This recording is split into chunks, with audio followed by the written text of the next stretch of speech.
થરાદના શિવનગર ખાતે બેટી બચાવો બેટી પઢાઓ કાર્યક્રમ યોજાયો. મહિલા અને બાળ વિકાસ વિભાગ તેમજ ગૃહ વિભાગ થરાદ બનાસકાંઠા દ્વારા થરાદના શિવનગરની પ્રાથમિક શાળા ખાતે બેટી બચાવો બેટી પઢાઓ કાર્યક્રમ અંતર્ગત સ્કૂલની વિદ્યાર્થીનીઓને મહિલા અને બાળ વિકાસ વિભાગના police based sports centre police station થરાદના કાઉન્સિલર રેખાબેન એલપી દ્વારા સ્કૂલની વિદ્યાર્થીનીઓને મહિલા સુરક્ષા અને ગુજરાત સરકારની મહિલાલક્ષી યોજનાઓ જેવી કે પીબીએસસી મહિલા સશક્તિકરણ માહિતી આપી. 181 helpline C team 1930 cyber crime હેલ્પલાઇનની માહિતી આપી માહિતગાર કર્યા.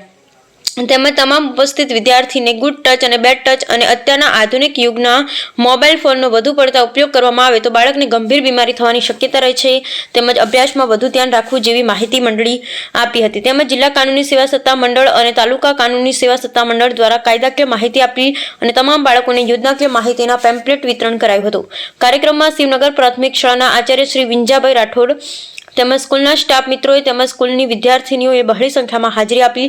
સમગ્ર કાર્યક્રમનું આયોજન મહિલા અને બાળ વિકાસ તેમજ ગૃહ વિભાગ police based sports centre police station Tharad દ્વારા કરવામાં આવ્યું. બ્યુરો રિપોર્ટ અશ્વિનભાઈ ત્રિવેદી, થરાદ.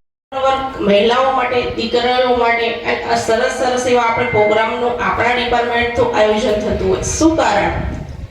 પહેલા તમને એવું લાગતું હતું કે જ્યારે ત્યારે આપણે સ્કૂલમાં કાં તો જઈએ છીએ તો પહેલા તમને એવી કોઈ વસ્તુ કાં તો કોઈ માહિતી પ્રોવાઈડ નથી, કોઈ ડોક્ટર એને સરખાવી નથી કરી શકતા. એટલે આપણે ખોટો મોબાઈલનો ઉપયોગ બિલકુલ ન કરવો જોઈએ. હંમેશા આપણે જે અત્યારે આપણી એજ છે સારી એવી ભણવાની કે આગળ પ્રગતિ કરવાની કે આપણે જીવનમાં શું કરવું છે અત્યારે આપણે તમે અત્યારથી